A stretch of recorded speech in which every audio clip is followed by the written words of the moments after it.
Oh boy. He's already marking his territory. If you wish to have words, come closer. Like a horny pup. Harold may be young, but he's clever. Do not underestimate him. Came of age very quickly. Yeah. I don't like the fact that they're all up in my town and whatnot.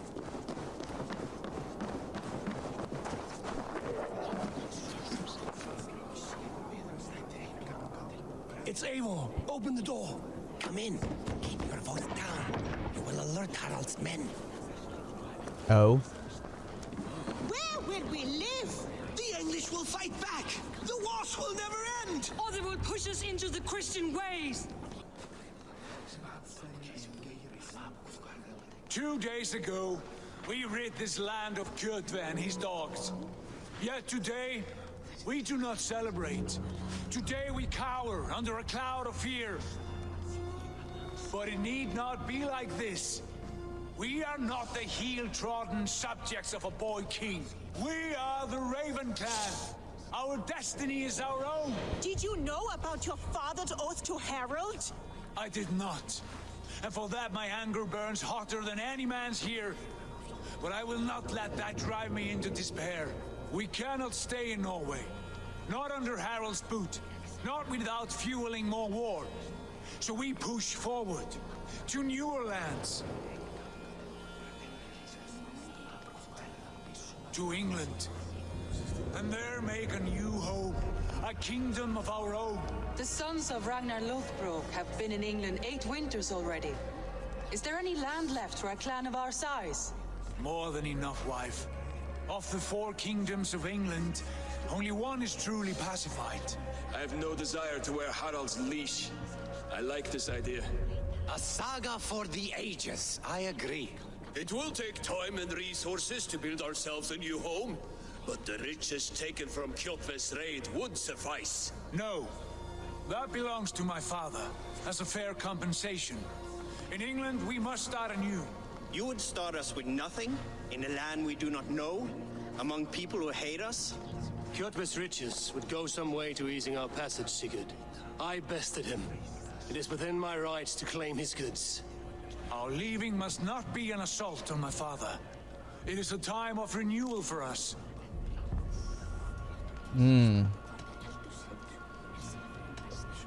I want to take the resources.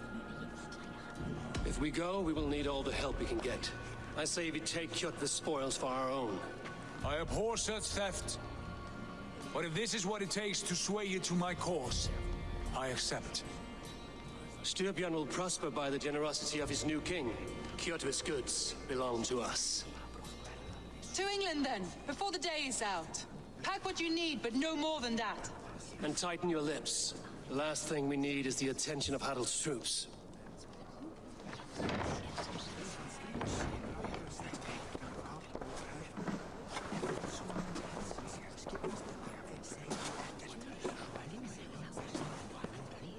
How much did you hear? Enough. A new path is revealed and your journey will be challenging. Will you not join us? For my mother's sake, I cannot.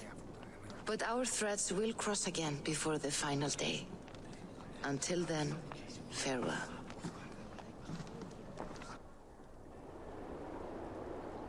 We're going to England.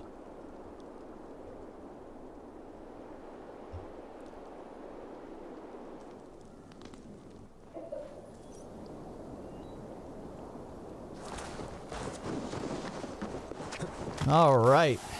There we go. Now it's a bit louder in my ears. I can hear everything a lot more clearly. Oh man, this is gonna be wild. So I say we're almost done with the intro over 3 hours in. Eivor, the wind favors us. We should set sail without delay. You made quick work of packing. Well done.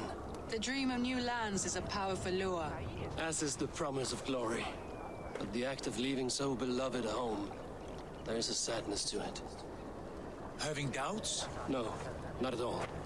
The die is cast. Then let fate guide our journey. Are you ready? Let's go. Let us take to the water and leave unbothered while we have the chance. That chance has passed. Look. Fate flies on swifter wings than we.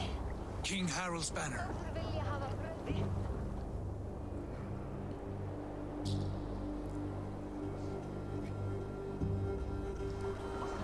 Sigurd, what is this assembly? What are you planning? An exit, father. As graceful as I can. For if I cannot be king in the land of my birth, I will start a new saga. In England. Nonsense. Your place is here, son, at my side.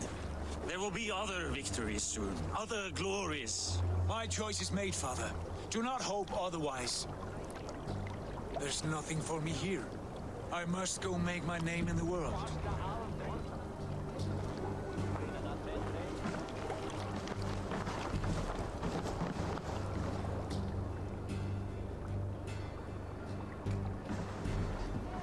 And you have plundered Fornburg's resources, I see. You leave nothing behind but your honor. You left me no choice. I entered the Alving a prince. I left the son of a Jarl. There are always choices, Sigurd. I will not stand between you and yours, but I do not accept it. 17 winters ago, I opened my door to you, Eivor.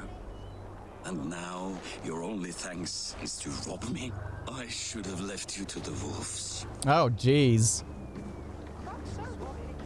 Sad old elk. Do not carry his words with you to England. He brought this day upon himself. I know.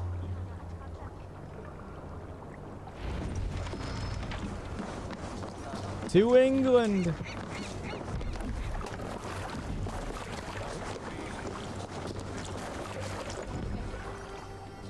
The time for tears is over, you weeping sacks of wool. Put some muscle into those pools. Ration your strength, dog. We have an ocean to cross. All right, you lazy backrout. Sigurd, what's our course? The sons of Ragnar established a settlement near the coast. We set sail to them. Ragi, sing a song to lift our hoof. To rouse the gods! Inspire a mighty fart from Thor to speed us on our way! An ocean lies before us, Eivor, and on its far sides, a new kingdom awaits. You know England well from your travels. I spent a season in their kingdom of Mercia, a temperate land, lush and wild. By now, the sons of Ragnar will have claimed its heart. We mean to join their army. They will join ours. In time, all of England will know of Raven Clan and the glory we brought to that fractured land. So to England, glory and destiny. To England! To England! For Valhalla! There it is. After what, 3.5 hours? 4 hours?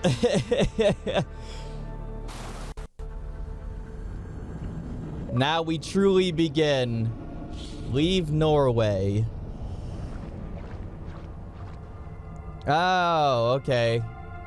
You know, I never beat the last DLC of the last game of Odyssey, so I have no idea how that ended. I might have to YouTube it. Because I'm just at that point in Odyssey where I'm just like, it's just too much. Well, not too much, but it's just like, I'm in Atlantis, and it just seems repetitive, and I'm like, okay.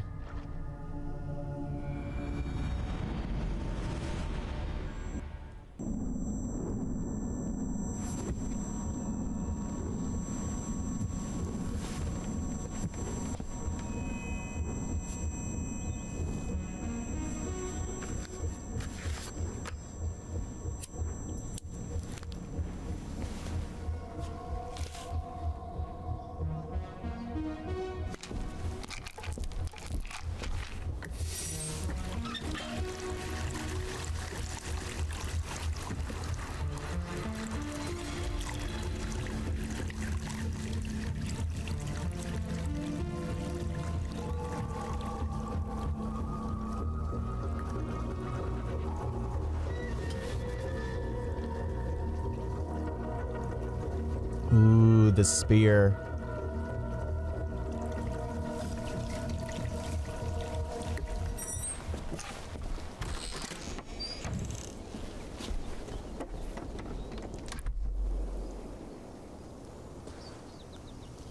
In a lecture at the University of Cambridge, Dr. Circa told a worried audience that scientists have few answers for them. Since the mass coronal injection of 2012, the strength of the Earth's magnetic field has increased by a factor of 50,000. This has resulted in huge disturbances in radio and satellite communications, dangerous bands of radiation around the poles, and as we can all see from our window, an aurora borealis that never burns away. Unfortunately, we are stumped as to why this is happening, and if we cannot find an answer soon, it may change the way we live, the way we communicate, even the way we evolve forever. Dr. Circa went on to say, "Bought you more electrolytes? Oh, new and improved citrus flavor." Thanks, Sean.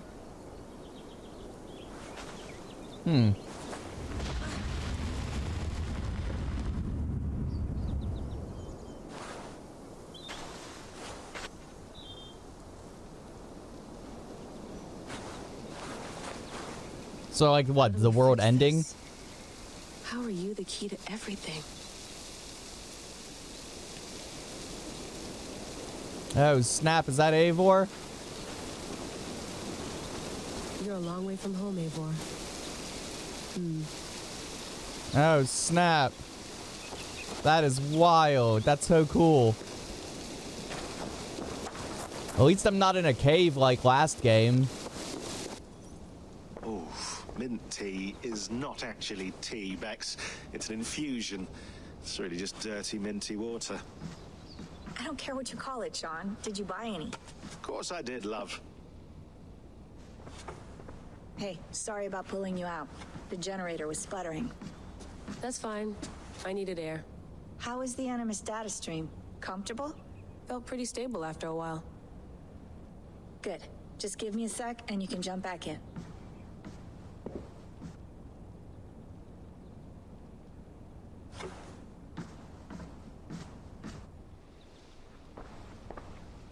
Another satellite came down. Did you see? I did. One of Abstergo's. That's good. Well, most of North America just lost its GPS service, so depends what you mean by good, really. Right. Even when we win, we lose. Okay, we're all set. Whenever you're ready, you can jump back in. Huh. Let's walk around real quick. You gonna put this in the fridge, Sean? Of course. In half a minute. Remember, tomatoes go on the counter, not the fridge. Oh. Please enjoy your stay. Remember, all the garbage must be packed out, and please water the plants once a day. Yeah, I won't remember that.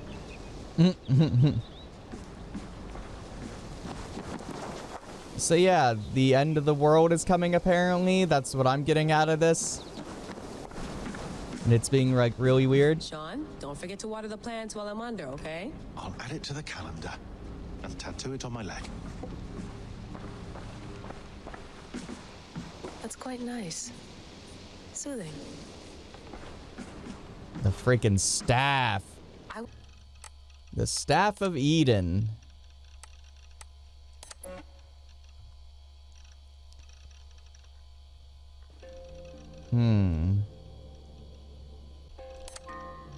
Oh, what did I do?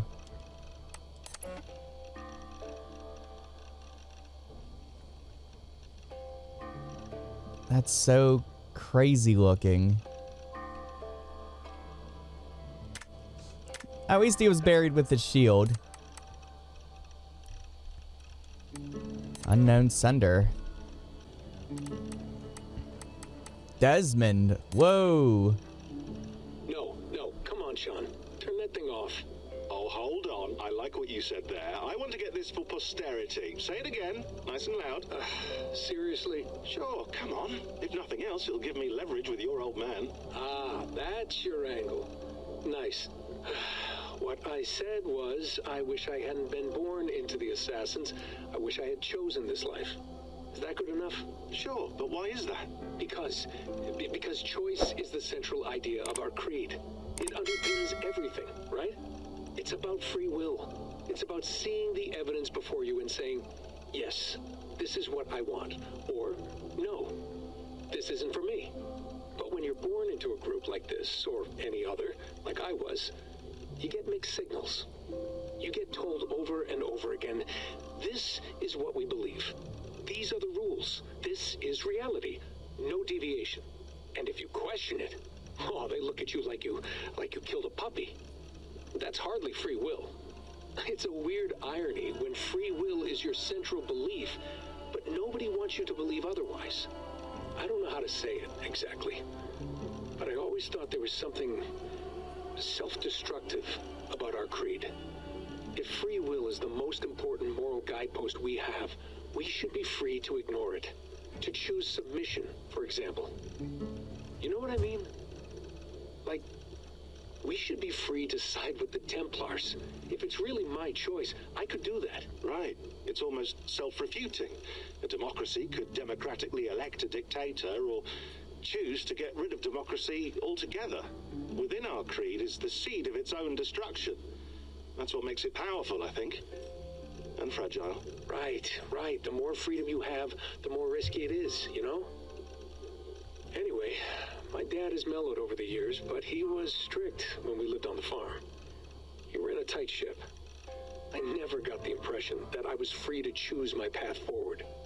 Our creed, our tenets, they were drilled into my head. By the time I was a teenager, I was following these rules out of a sense of duty. This was just what we did. That happens to a lot of organizations over time. A stagnation sets in, you know? A fundamentalism. Yeah. Following the rules becomes more important than achieving whatever goal you set out for yourself. And people start to lose sight of the reason the rules exist.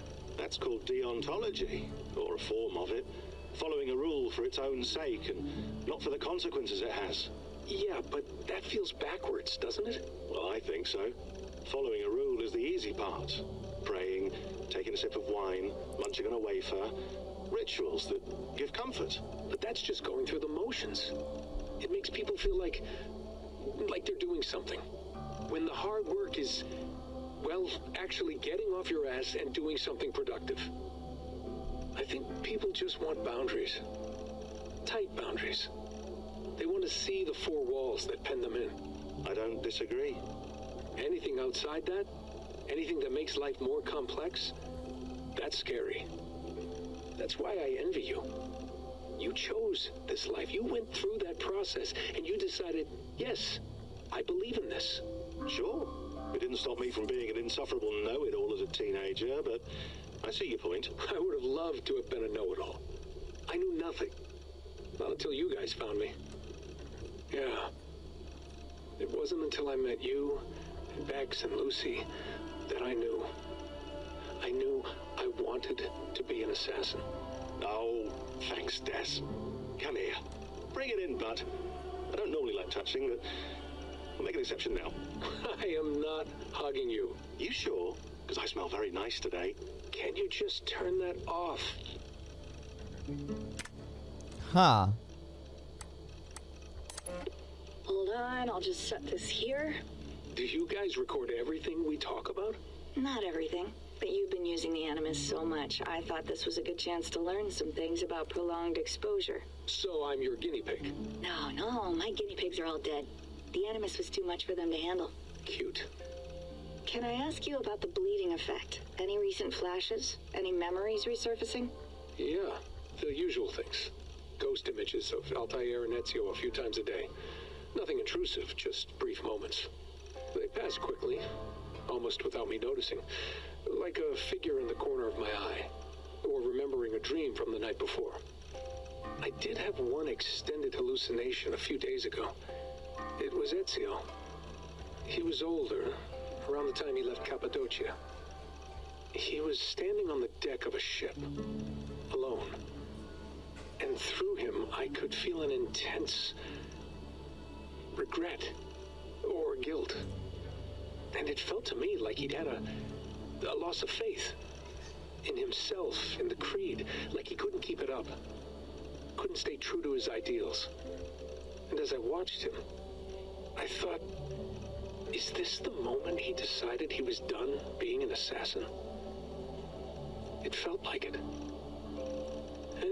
most of my visions have been brief, lasting just a few seconds. They're like complete memories of small moments that appear suddenly out of nowhere, fully formed. It's a strange feeling. Okay, anything else? I'm starting to see Connor now, too. Though I hear his voice more often than I see him. I'm sure that will change. Oh, yeah, and yesterday, just before bed, I had a memory of being on a beach in the Caribbean with a bunch of sailors. Or maybe they were pirates. I don't know. No idea. Huh. We'll look into that. And how do you feel in general? In general? Well, I feel older, for one. Much older. And it's strangely comforting.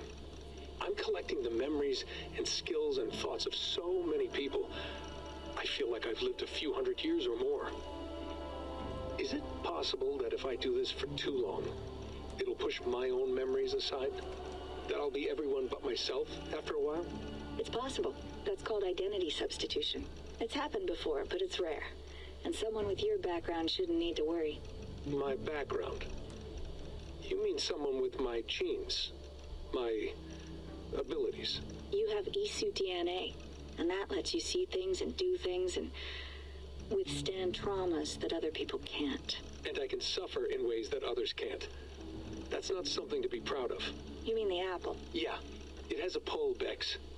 It tugs at my brain. It talks to me. Teases me. Drives me mad. And what I did to Lucy... God damn it. Nothing is worth the damage I did. The pain I caused. I know. But you're special. That's the point. I'm not special, Bex. I'm lucky. That's all. I understand. We're assassins. It's our creed that makes us different, not our genes, not our blood. Anyone can join us. That's true. But let's leave that aside for a second. What I want to know is, have you ever had any Isu memories resurface? Isu memories? I don't think so. I can't even begin to imagine what that would feel like. I think you'd know if you did. Maybe one day. We might be able to induce something. Jesus, let's fix the world first, okay? Before we start digging up my ancient ancestors. Deal. With my luck, I'll be related to some third-rate Isu like Sisyphus or something. Way to aim high, buddy. Hey, you gotta. All right. Let's get back in this.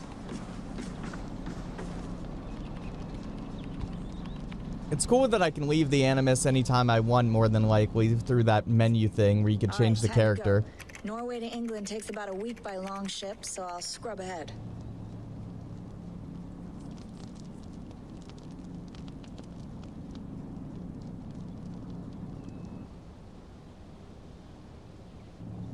Layla, you okay?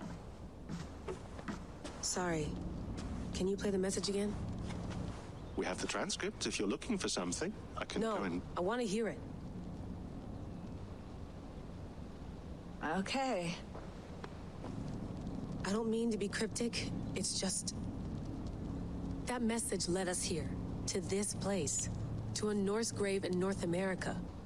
So those bones out there are the only lead we have. Our only chance at fixing this planet before it's too late. Here it is. I lived, I died, and now I sleep. And in my sleep I dream. And in my dreams I see an end to the doom that will grip the earth once again. Find the wolf-kissed. Find the mad one. Find me. And save us all from another death. Unsettling, that is. That pulse in the message. Are you sure it's just coordinates? Nothing else? Nothing I can find. Okay, I'm ready. Here we go.